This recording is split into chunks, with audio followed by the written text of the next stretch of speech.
Good afternoon, everyone. This is the regular meeting of the Community Development Commission. Today is Wednesday, February 28th, 2024. Madam Secretary, please take roll call. Commissioner Covington, Here. Commissioner Lay. Here. Commissioner Martinez. Here. Commissioner Padilla. Here. Commissioner Cornelius. Present. Commissioner Rios. Here. Commissioner Gallegos. Here. And Commissioner Gutierrez. Here. Thank you. A quorum. Seeing a quorum, this meeting is officially called to order. Will you please stand for the Pledge of Allegiance? And Daniel, please.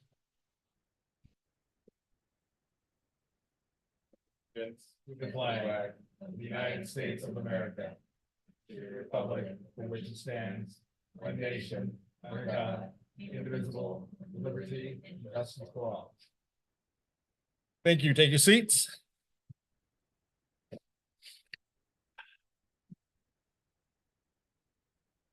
At this time, members of the public may address the Community Development Commission regarding any non-agenda items within the subject matter jurisdiction of the committee. No action may be taken on non-agenda items unless authorized by law. Does the public have any comments they wish to share with the commission? Nothing. Okay, then we'll move on to the consent calendar. This is time for the commission to consider matters under consent calendar items 1 through 3. Do I have a motion to consider items 1 through 3? Let's move it. Okay, we have a second. Second. All those in favor say aye. Aye. Any opposed? Matter approved by unanimous consent. Now we're going to move on to the business here at hand, the business calendar today. We will now consider matters under the business calendar. The first item on the business calendar is item number 4, Community Development Block Grant Public Service Funding Allocation for fiscal year 2024 through 2026. Will staff please present the report? Thank you, Mr. Chairman. It's my privilege to introduce Brenda Vega, our Community Development Analyst, who will be providing the presentation on behalf of staff today. Thank you. Good afternoon, Commissioners. My name is Brenda Vega, and I'm the Community Development Analyst and I'm administering the CDBG program this year. I want to provide you with a brief overview of the CDBG timeline. So Bianca, can you go on to the next slide? So as you guys recall, back on October 25th, we had the Community Development Commission application review where the ad hoc committee was selected. On November 7th, we went to City Council for the application review and approval. On November 8th, November 8th, the application was released for 45 days. We notified all potential subrecipients from contact lists via email, Nixle, Constant Contact. And then on November 14th, the CDB application training was held here at the council chambers by myself. On December 18th, we had applications due at 5 o'clock. On December 19th through the 21st, we reviewed applications for CDBG eligibility, national objective compliance. During this time, we had received already 40 applications, 36 were administratively denied, and so we were left with, 6 were administratively denied, and 34 went on forward. So on January 10th, we had our first review of the applications by the CDC ad hoc committee. And then on Tuesday, January 23rd to the 24th, we had our special meeting where you all joined us, and we had 34 presentations from the 34 nonprofits. On February 15th, we had our second review applications by the CDC ad hoc committee, which brings us to today regarding the funding recommendations. Going forward with this, I want to make sure that I address, before I go to the recommended action, that there's 2 corrections that need to be made. For Girls Inc. of Orange County, instead of Literacy Lab, it should be Stronger Together. So I don't know if you guys noticed that in yours, the public service organization. It's not Literacy Lab. So please note it's Stronger Together. And we have a Project Hope Alliance. There was a typo there. And instead of hope, it says home instead of hope. So moving forward, we want to bring you the 2 actions, which is first, recommend the City Council approve approve the fiscal year 24-26 Community Development Block Grant Public Service Allocation, subject to adjustment upon notification of the grant year 24 and 25 awards from the United States Department of Housing and Urban Development. 2 is that recommend the city council direct the city attorney to finalize and authorize the city manager to execute agreements with nonprofit organizations, award funds as part of the Community Development Block Grant Program for a 2-year term, beginning July 1st, 2024 through June 30th, 2026, subject to non-substantive changes, approved by the city manager and city attorney. Funding for public services approved for fiscal year 24-25 will be renewed at the same award amount for 25-26, subject to review of nonprofit organizations' performance. At this time, I'd like to thank you and I look forward to your discussion.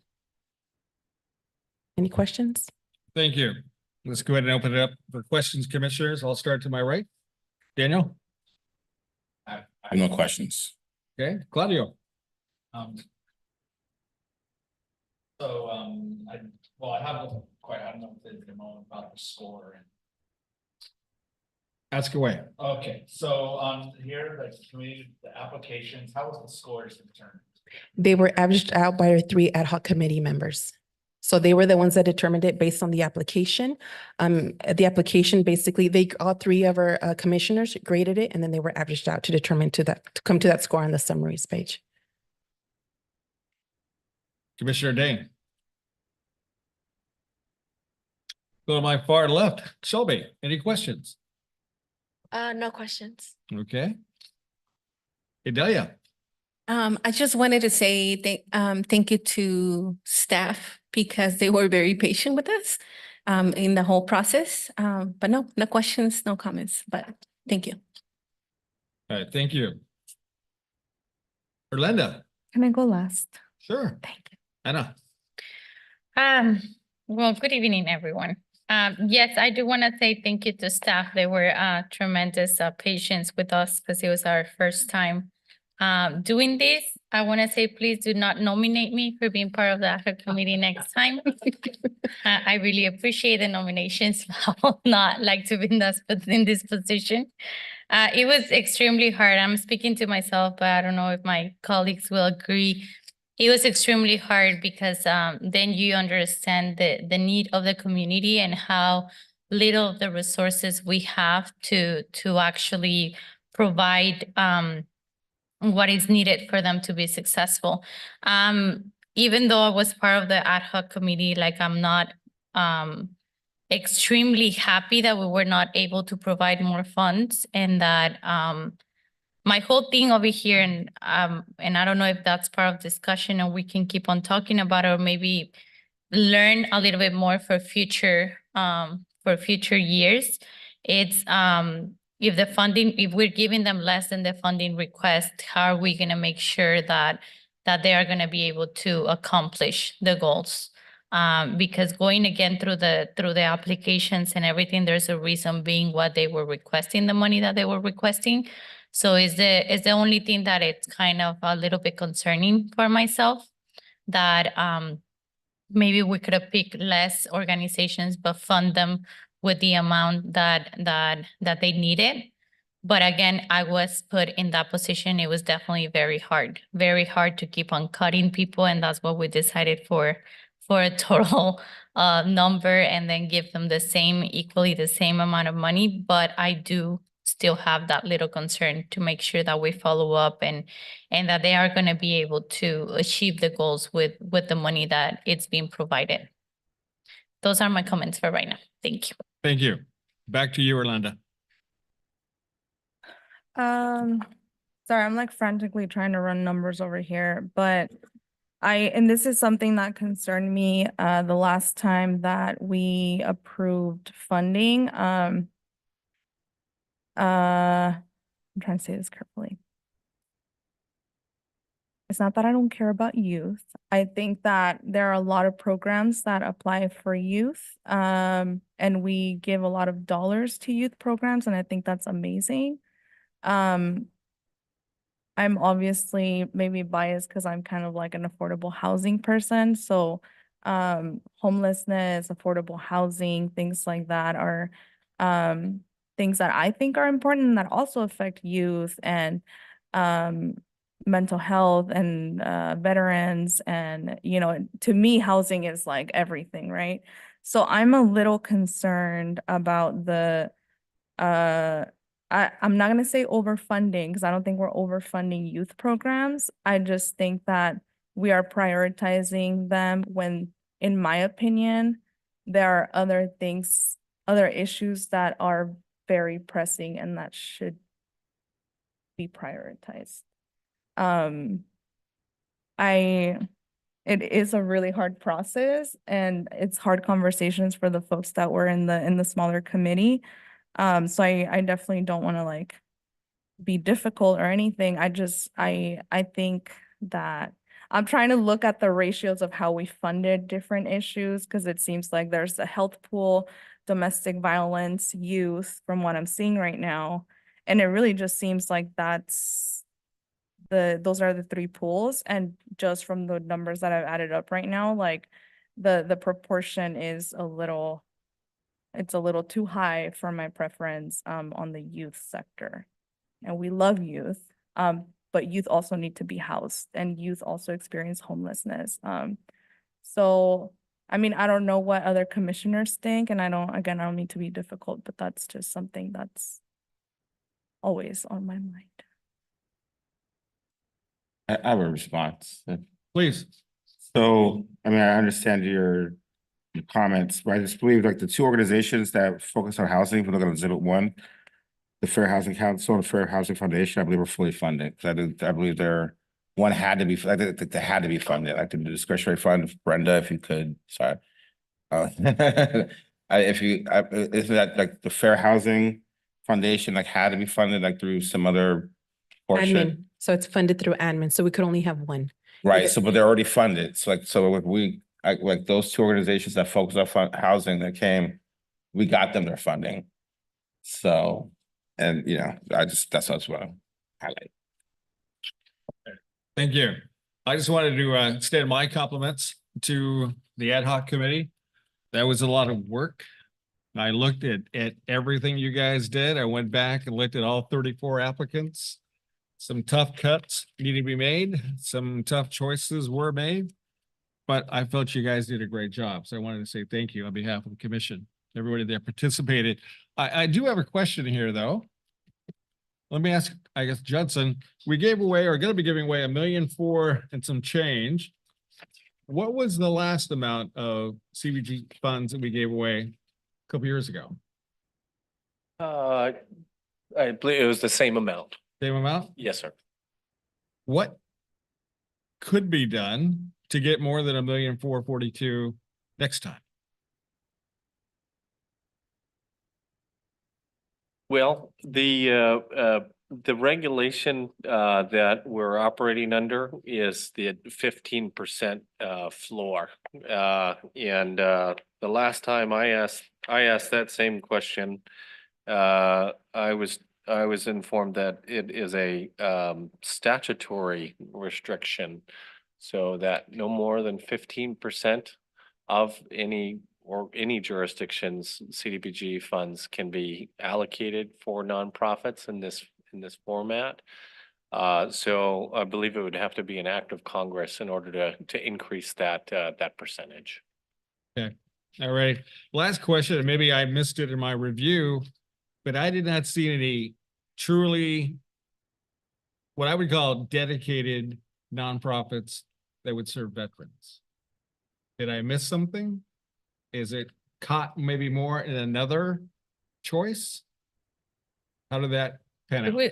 On my ending, like I reviewed all the applications, there was really nobody submitting an application, right, Brenda, for that provided those services. And if may I answer some Idalia, I understand where you're coming from because I feel Irlanda, sorry. I feel what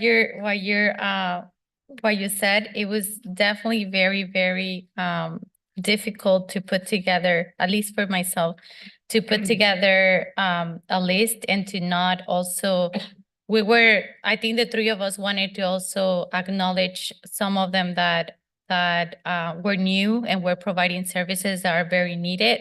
Like, for example, one of the ones that got the cut, if I'm not mistaken, was the cerebral palsy one, the one that provided, I think that was new, that was never being funded before. And I think all of us got tear-eyed in their presentation. So it was very likable for all of us, and they have a very strong application. So in my point of view, I look for that. I look for what really is the need of the community, and what are the services that are going to be doable too.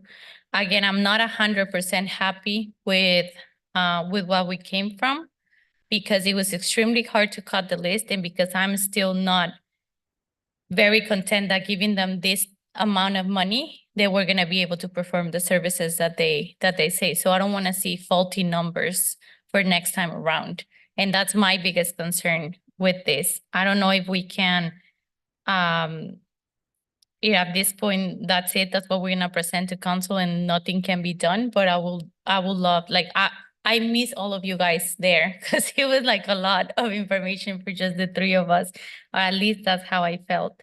But it was 34 applications. If you divide the money in 34, we were not even gonna be able to give them the 40,000. I feel like we're missing, I was very sad to cut City of Santa Ana. I think they have a great program for seniors, and we're not providing any seniors programs in the applications that we said we were gonna fund. So there's, of course, a lack of resources to be able to give to more. And but yeah, like I don't know at this point what we can do with the feedback that the other colleagues have in regards to this application, but it was definitely very tough. Thank you for your comments, but I want to go back to my question on veterans. I know there's veterans-based groups in Santa Ana, but yet there was no application from anyone. What can we do about that? Daniel and I are veterans. If anybody deserves a helping hand, this gentleman out front is a veteran as well. The vets deserve it. So what can we do to reach out better next time? We, following the direction by the commission, we can make a very deliberate effort to specifically focus on organizations that serve veterans in our community. And in our current efforts, we expand our marketing as widely as possible, but we can focus in on veteran services organizations in addition to our marketing efforts, our overall marketing efforts. We'd be glad to do that. I would love that. Do we need to make a motion for that? Are we okay just recognize that as in the minutes? We respect that direction from the commission. We'd be glad to do that. Okay, super. Okay. Any other discussion from the commissioners? Commissioner Dane. Add on, like for the veteran, but I want to ask about, do we have anything for the small business owner, like, to promote or help small business, like just like mom and pop, like want to start a business in Santa Ana? Do we have funding to help them get through the process? Any kind of nonprofit that kind of go out there and help promoting small business, in a way to, promote more business in Santa Ana, basically, Thank you, Commissioner Legg. We'd be glad to share some information on our small business incentive grant program. David, you want to? Yeah. Hello, good evening.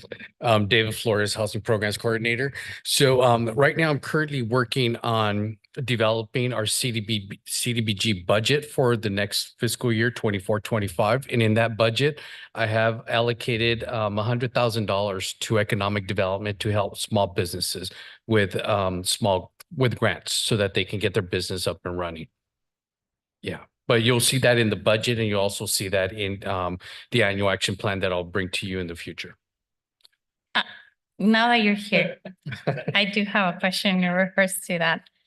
I got some information on how the CBDG works. I wanted to do a little bit more research on on those type of fundings and stuff. I got a document that it's like 100 pages long. I'm still reading through it.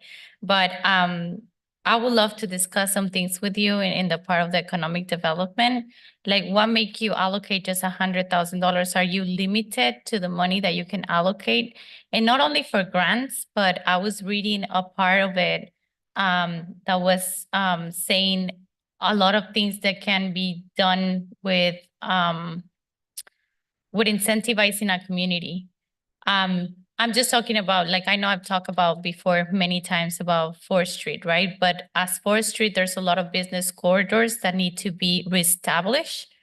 I have the address of one. There's a lot of commercial areas in there that have been vacant for years, and there's a lot of homelessness and drugs in there because it's so dark. And if there's no business, it's just like an alone street. So kind of like it's perfect for them to just be there.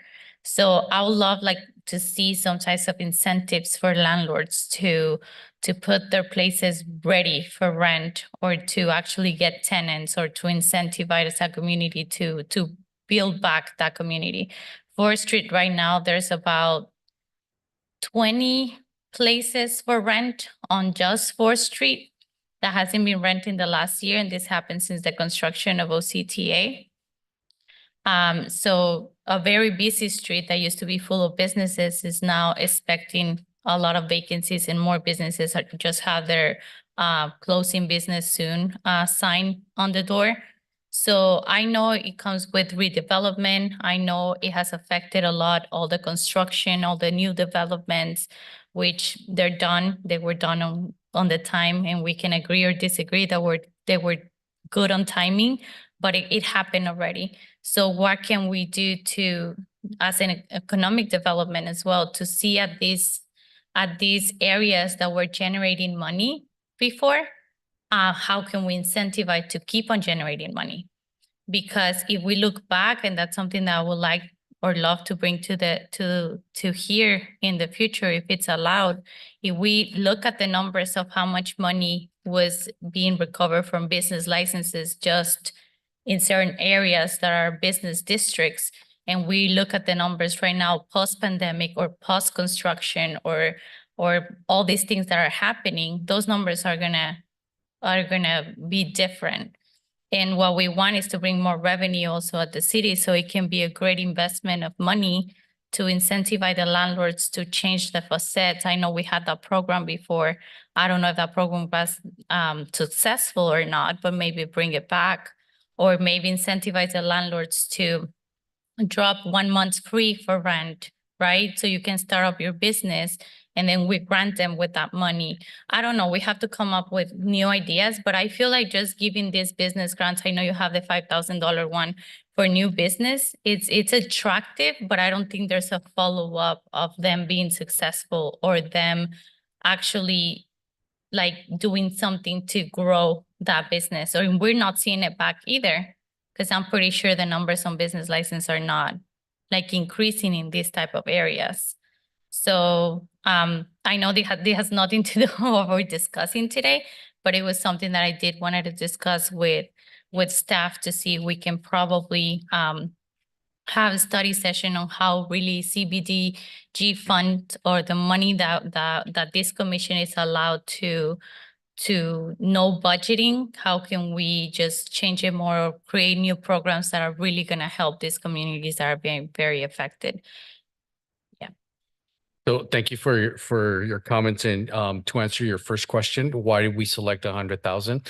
So we don't actually select 100,000. So every department within the city that requests money from CDBG, they're the ones who are the ones requesting the amount of funds, right? So economic development submitted an application for $100,000, and they do this every year because I think that's what they're able to administer within their capacity. So that's why they continue to do that. I also want to address that our director Mike Garcia. He's very well aware of the situation on 4th Street. I know we've had some internal conversations about maybe doing something other than a startup program for economic development. So we looked at, I believe they are looking at a facade program. I'm not sure if that could be funded through CDBG or maybe some economic development grant that we apply for, but it is being discussed at this time. And I could share your comments with our economic development department when I get back. On the document that I'm more than happy to share, I'm pretty sure you guys are known about it. I was reading the part of how to request more money for businesses through the city. And all you have to prove is that the city is hurting from loss of business. That the city went through a pandemic or through a devastation, which we had on 4th Street, right? And that you can prove that it affected the general budget of the city because they're not getting the same amount of money that they used to because that business corridor is not active anymore. So there's a grant that I would love to discuss with Mike or to yourself to see if there's any way we can ask for it. So then after we have the money, we can definitely create a program dedicated to uplift those businesses that were. Thank you. Appreciate that. Yeah, and thank you, Commissioner. Just building on what you said earlier, it's not on topic. And so in compliance to the Brown Act, we need to remain on this topic agenda. Okay, let's move on. A There quick was one- question, to, Irlanda, you mentioned your concern about the funding. Was there any ones that didn't get funding that kind of stuck out to you regarding housing? Just out of curiosity. So this is not like specifically about the organizations who are getting funding or not funding. This is just something I noticed since like the last one that we approved. I think other commissioners, both of you can kind of attest to the fact that most of the applications that we receive are from youth organizations. And again, the approvals come down to who's applying, right? So if they didn't apply, why would we give them funding? I guess my point is more about, and I think there also needs to be a little bit of education about city budgets and how they work and where the money comes from and, you know, all of that. Because just back of the napkin, like calculation, I'm seeing 34% of the money going to youth programs, which fine. And then we have like 5% of the money that's going to an organization that is proposing this Templo Calvario. That's more of like a like wealth building, economic development, you know, and some of that has to do, in my opinion, with promoting it to certain organizations. I saw that there was an organization, so like Orange County Children's Therapeutic Arts, they have a crime prevention program.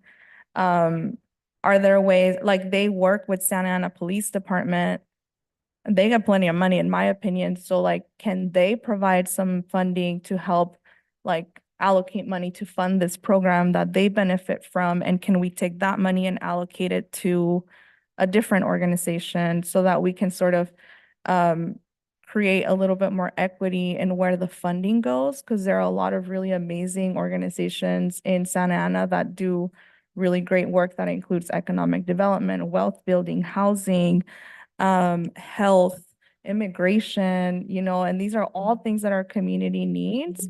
And I personally just feel like a lot of it goes to youth programs, and that's amazing. But like youth also need housing and wealth, you know, youth also need all those things. And youth programs, in my opinion, already get a lot of funding. Like the Boys and Girls Club is always it's a neutral ground. Everybody likes that. Everybody wants to fund it, and it's not as hard for them to get funding.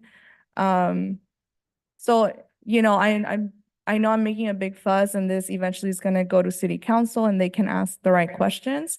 But it's more about, I guess my point is about what can we do differently as far as scoring and promoting, to sort of attract like the different organizations so that money can go Okay. there. Mhm. All right. Any other questions? You should have been on the ad hoc committee. I was conflicted out, so I didn't. Oh. I just want to say thank you again to the commission, your input, your suggestions, your opinions will all make this process better next time. So I appreciate it. So with that, let's go on to move on this item. Do we have a motion to approve item number 4, Community Development Block Grant Public Service Funding Allocation for fiscal year 2024-2026? So moved with the recommended actions number 1 and 2. Do we have a second? Second. All those in favor say aye. Aye. Any opposed? Matter approved by unanimous consent. I'm sorry, should I be abstaining? You know what? You had me thinking about that during the conversation as well. I should abstain, I think. Yeah, Yeah. and then, yeah, yes. I will abstain. Do we need to redo the vote or just move forward? Yeah. You got it? Yeah, yes. We're good. Yep. Okay. With that, then, Judson, back to you for staff comments. Thank you, Mr. Chairman. First, want to express our sincere, very sincere appreciation to the ad hoc committee for all your work on this process. A huge congratulations on your award of $1.4 million. It's not often that you can walk away from a meeting saying that you've allocated $1.4 million to nonprofits in our community. And then a special thank you to Brenda for her leadership on this process. The many meetings, the multiple hours spent on this process, and the huge amount of work that goes into this on the staff's part. The 2 follow-up actions. So we will be bringing our annual action plan in April. And then this recommendation will be going to City Council in May. And so we do appreciate you communicating with your council member regarding your recommendations. We want to smooth this process possible as well at City Council, and it will be most important that they see and hear from you regarding your support of your recommendations. With that, I don't think we have any additional updates. Yeah. Good. All right. Thank you.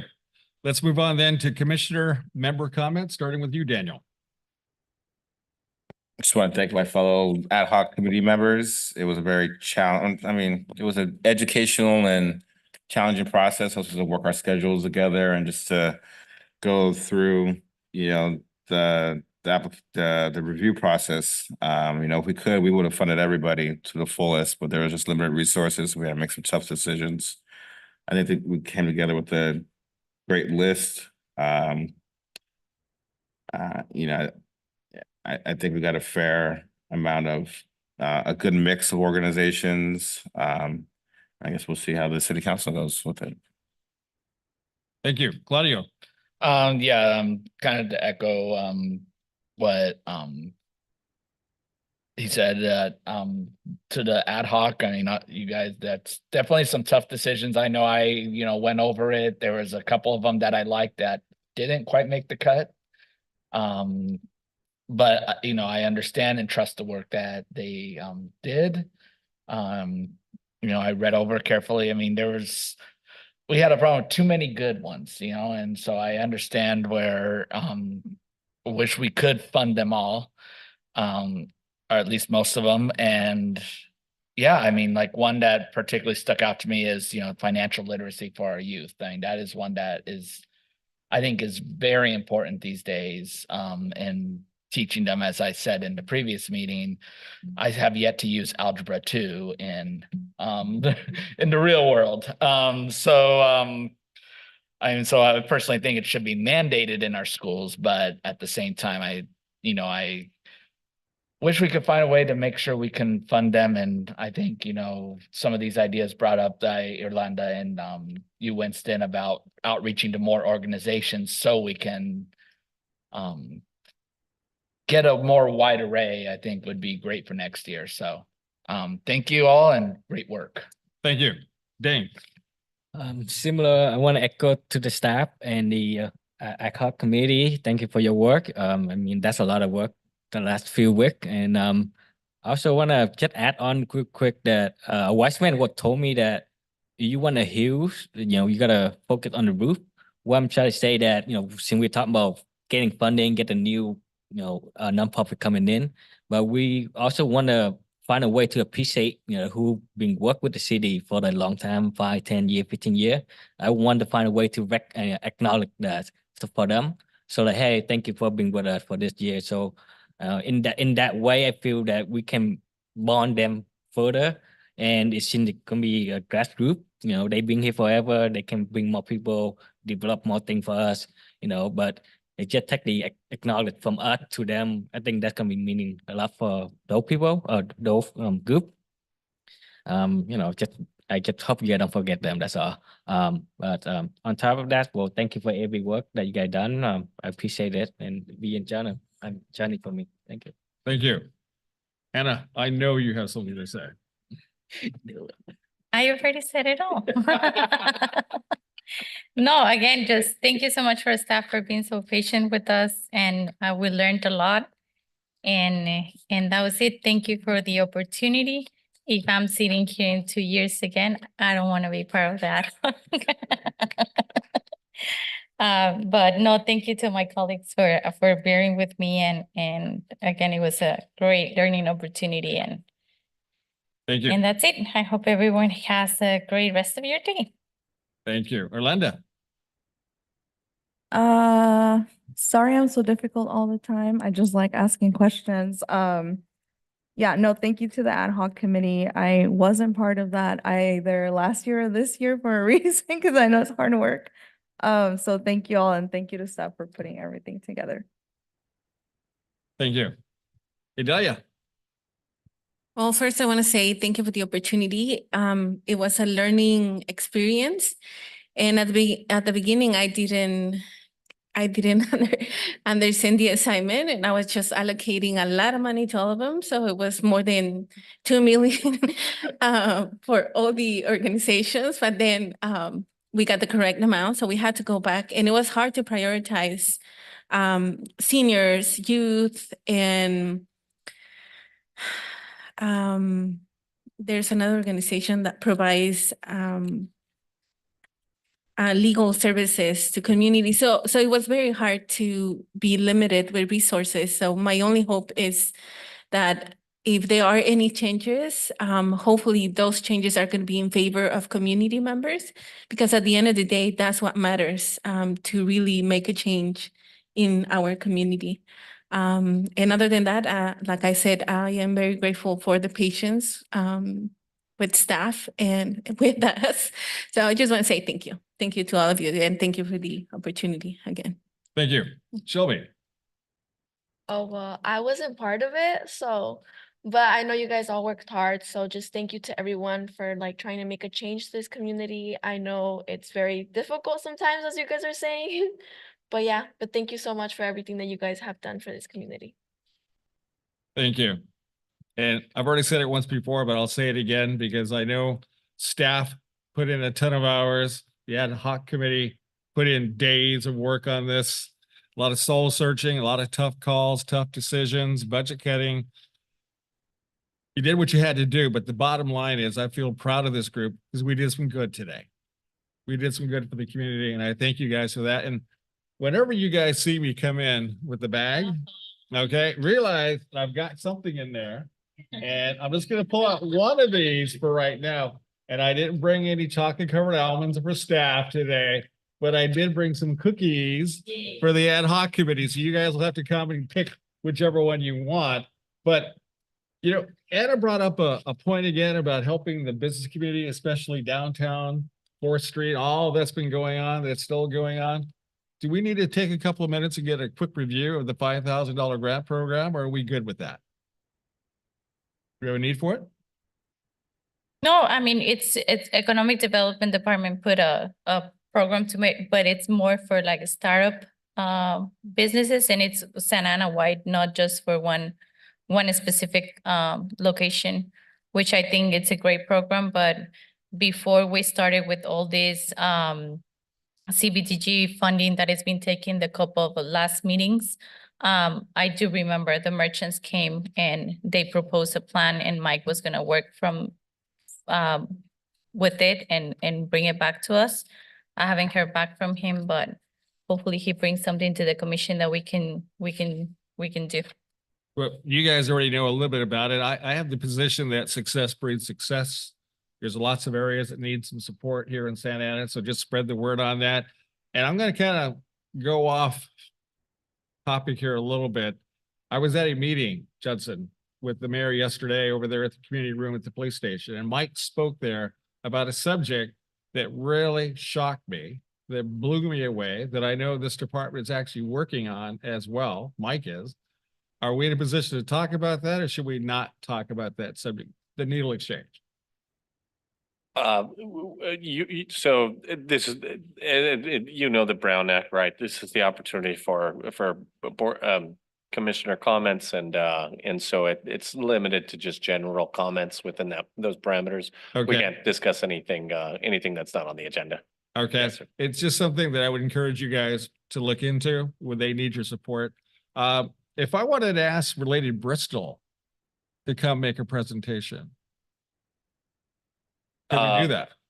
That is not within the parameters of this commission because that falls directly under the parameters of our planning commission. So that'd be in direct conflict with their jurisdiction and responsibilities. Okay. With that, then I'll go on to back to the outline. I just had to ask It's great. because I've seen their presentation. I think it's going to be a good thing, but we'll hold that. So with that, this meeting is now adjourned. The next regular meeting is scheduled for Wednesday, March 27th at 4:30.